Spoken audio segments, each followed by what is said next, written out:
अलग अलग नहीं है। कांग्रेस का इतिहास और देश की स्वतंत्रता संग्राम कोई दो चीज नहीं है। बहुत राष्ट्रीय लेवल के भी, प्रांतीय लेवल के भी जिले के प्रधान रहे हैं। जैसे चौधरी छोटू राम रोहतक जिला के प्रधान रहे, मेरे दादा चौधरी मातू राम रहे, मेरे तो घर पिताजी भी रहे, और पंडित श्री राम शर्मा, चरणबीर सिंह, चौधरी सुल्तान सिंह, ये सब जिला के अध्यक्ष रहे। मेरे को मौका नहीं मिला जिला के अध्यक्ष बनने का। कांग्रेस एक मजबूत पार्टी है, राष्ट्रीय पार्टी है। ये राजनीति में चुनाव हारना जीतना कोई बड़ी बात नहीं है। भारतीय जनता पार्टी के 2 ही एमपी थे भाई मेरे समय।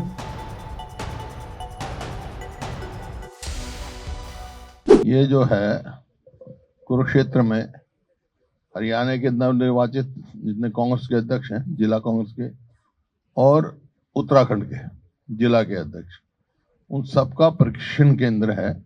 उसमें अलग अलग से एक्सपर्ट आए हैं। वो आर्थिक तौर पे भी हम कहाँ खड़े हैं, और जो है कांग्रेस के इतिहास के बारे में, कांग्रेस ने क्या क्या फैसले लिए थे, सारा बता रहे हैं। अलग अलग सब्जेक्ट के उनको ट्रेनिंग दे रहे हैं। आपस में तो इकट्ठे रहना पूरे दिन क्लास लगाना, तो एक संगठन की जो भावना होती है ना, इकट्ठा पर की, वो भावना दी जाए। नहीं, पूरी नहीं बनी, 20 बनी है अभी, और बन जाएंगी जल्दी। वो होगा 4 के बाद, इसके फौरन बाद कार्रवाई होगी। फिर ब्लॉक कांग्रेस के अध्यक्ष बनेंगे और स्टेट बॉडी बनेगी।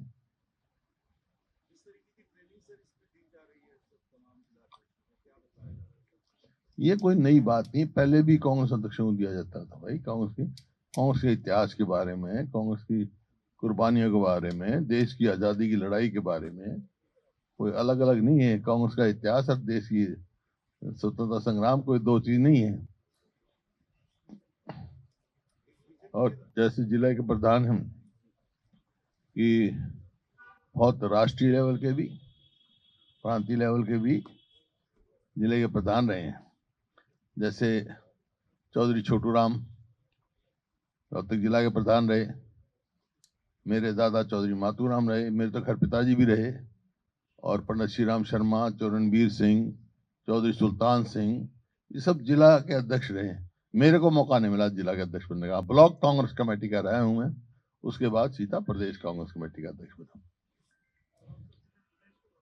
ब्लॉक से गया हूं भाई, ब्लॉक कांग्रेस कमेटी का अध्यक्ष था, फिर ब्लॉक समिति का चेयरमैन था, फिर सांसद गया, फिर प्रदेश अध्यक्ष बना।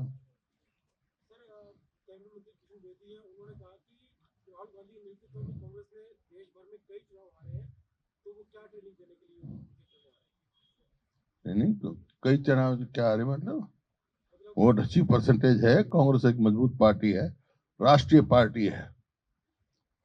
ये राजनीति में चुनाव हारना जीतना कोई बड़ी बात नहीं है। भारतीय जनता पार्टी के 2 ही एमपी थे भाई मेरे समय।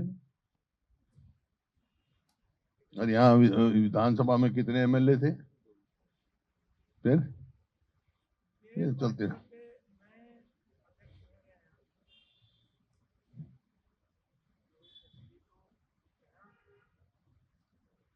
ठीक है, उनकी पार्टी का काम है, नए नए अध्यक्ष चुने हैं, तो राष्ट्रीय पार्टी है, वो भी देश के हित में कार्य करें।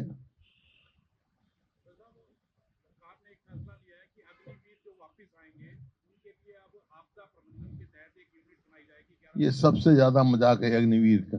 ये फौज की एक स्ट्रेंथ कम करी है, एक 5 साल के बाद घर आ जाएगा, ना उसकी पेंशन है, ना और कोई उसको बेनिफिट है।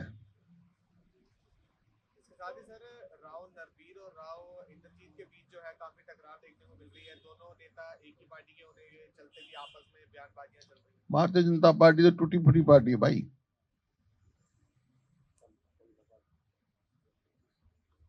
टूटी फूटी पार्टियों में ऐसा ही होता है।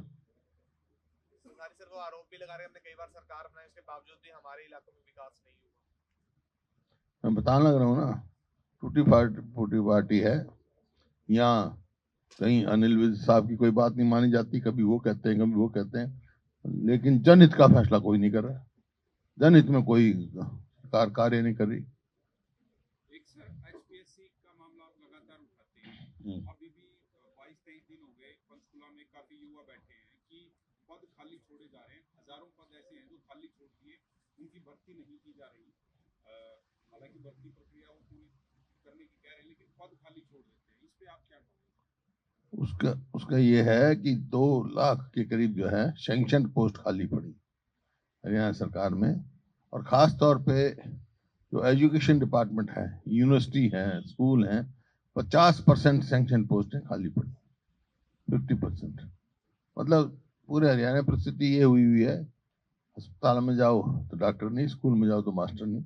और जो थोड़ी बहुत लगी हैं, हालांकि इनका ये वायदा था 2 लाख नौकरी देंगे हम, और 1,20,000 जो HKRM थे उनको पक्का करेंगे, लेकिन कोई नौकरी नहीं। थोड़ी बहुत जो लगी हैं वो आप उनका चयन देखो उठा के। जो ये आप कह रहे हैं ना कि क्या हो रहा है, सिर्फ इस वास्ते हो रहा है कि बाहर के लड़कों को नौकरी लगानी। अब मतलब जैसे एक बार SDO लगे 80 में से 78 बार के, इसी प्रकार से अब जो टीचर्स का सिलेक्शन हुआ 8% हरियाणा के असिस्टेंट प्रोफेसर, बाकी बाहर के। मेरे समझ में नहीं आता, हरियाणा के बच्चे तो कर जाते हैं, यूपीएससी तो क्वालिफाई कर जाते हैं, HPSC में नहीं होते क्वालिफाई। इनको सीखना चाहिए राजस्थान से, राजस्थान में जो है, क्योंकि जो और प्रदेश हैं, तमिलनाडु है, कर्नाटक है, पंजाब है, और ऐसे हैं जिनकी भाषा अलग है, वो तो अपनी भाषा के भी पेपर लगाते हैं, उसमें भी नंबर लगते हैं। यहाँ तो हमारी हिंदी है, राजस्थान की भी हिंदी है, लेकिन राजस्थान ने ये कर रखा है कि एक क्वेश्चन पेपर जनरल नॉलेज का होगा, वो राजस्थान से कनेक्टेड होगा। तो एक वो तरीका है उनका। नहीं नहीं, मतलब बच्चों को क्यों नहीं नौकरी मिल रही, बाहर के क्या ज्यादा क्वालिफाइड है हमारे से? क्योंकि यहाँ नौकरियां बेची जा रही है। इनको तो हरियाणा पब्लिक कमीशन का चेयरमैन भी हरियाणा का नहीं मिलता। ये जो चेयरमैन लगाए जा रहे हैं, खासकर ये नौकरियों के भर्तियों के मामले में, एसपीएससी का चेयरमैन भी जैसे बाहर का है, एमपी भूपेंद्र हुड्डा भी मांग कर चुके हैं कि स्टेट से होना चाहिए। तो ये जो चयन होता है, ये आपको लगता है कि ये हरियाणा के लोगों का ही होना चाहिए? नहीं, प्राथमिकता होती है सर, सब स्टेट करती है। बताया ना, राजस्थान का भी एग्जाम्पल दिया आपको। चेयरमैन हरियाणा का होना चाहिए, क्यों नहीं होना चाहिए? क्या हरियाणा में काबिल नहीं है चेयरमैन की? या तो ये कहे भाई काबिल ही नहीं है। अब देखो ना, ये तो ऐसी परिस्थिति हुई है, चंडीगढ़ के बारे में ये हो रहा है, ये पता ही नहीं चंडीगढ़ किसका है। चंडीगढ़ का आपने पता किया सर कुछ अभी तक क्या अपडेट हुआ है? जैसे विधानसभा की पता ही नहीं, मैं तो कई बार सवाल पूछा है, भाई ये बताओ चंडीगढ़ हरियाणा की राजधानी है कि नहीं है? क्योंकि हरियाणा गवर्नमेंट ने एक सर्टिफिकेट दे दिया कि Chandigarh is not territory of Haryana. नहीं, क्योंकि नौकरियों के मामले में SC BC even lower judiciary में भी जो चंडीगढ़ में बच्चे हैं, वो हरियाणा में रिजर्वेशन में अप्लाई नहीं कर सकते। कहाँ जाएंगे वो? क्योंकि हरियाणा गवर्नमेंट ने एफिडेविट दे दिया Chandigarh is not territory of Haryana. जब चंडीगढ़ हरियाणा की राजधानी नहीं है, तो पहले तो कह रहे थे हम जमीन लेंगे, यहाँ अपनी विधानसभा बनाएंगे। अब उन्होंने मना कर दिया। खैर ये लंबा इशू है, पर 2200 को बात करेंगे पूरा। यही बड़ा, छोटा क्यों है? नहीं नहीं, बातचीत बता दी मैंने, जो बता दी कर बता दिया।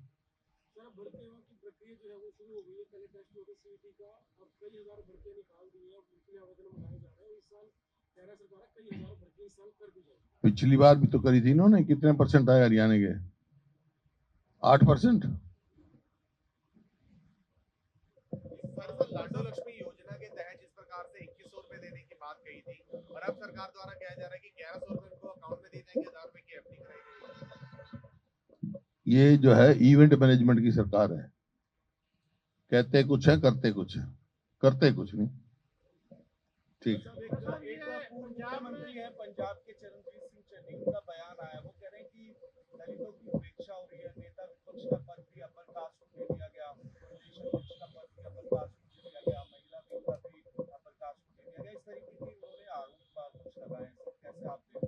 उनसे बात करो क्या है उनका जवाब वही देंगे।